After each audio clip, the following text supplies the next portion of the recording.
During President Trump's current term in office, his numerous business ventures monetizing the presidency have raised concerns and allegations about possible conflicts of interest. But as CNN's Marshall Cohen reports, a decades-old presidential exemption to the federal criminal conflicts of interest law gives Trump a loophole to avoid legal consequences. You could call it a presidential carve-out. The federal criminal conflict of interest law requires all executive branch officials to deconflict their personal finances from their government duties. It applies to everyone except the president and the vice president. And this isn't new. These have been the rules for decades because policymakers wanted the president to be able to handle anything that came across his desk. Still, past presidents have voluntarily complied and deconflicted their finances. But nonpartisan experts say Trump is different because he is brazenly flouting ethics norms. Just this year, he had the Pentagon accept a $400 million luxury jet from Qatar. He privately dined with investors in his crypto coin. He's selling Trump-branded smartphones, and he recently promoted his golf properties in Scotland.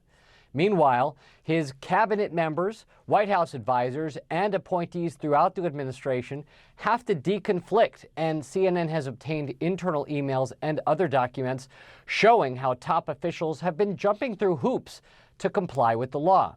Just look at Treasury Secretary Scott Bessent as an example. He's a former hedge fund manager, and he's got nearly $1 billion in assets that he needs to divest. He says he's 96% of the way there. The only thing remaining is a highly illiquid farmland in North Dakota that he has promised to sell by the end of this year. There's also a senior official at the Office of Management and Budget named Thomas Williams. He oversees defense spending, and he started the year with $2 to $10 million in stocks from Palantir, a major government contractor. Ethics watchdogs flagged this as a potential conflict. But records reviewed by CNN show that he recused himself from all matters related to Palantir earlier this year. And OMB says that career ethics officials have affirmed that Williams is in full compliance. There's also the nominee for Army Undersecretary Mike Oberdahl. And before Trump appointed him to that post, Oberdahl worked for Anduril Industries, a major defense contractor that does a lot of business with the Pentagon. CNN has learned that he has now fully divested in the company ahead of his potential confirmation by the Senate.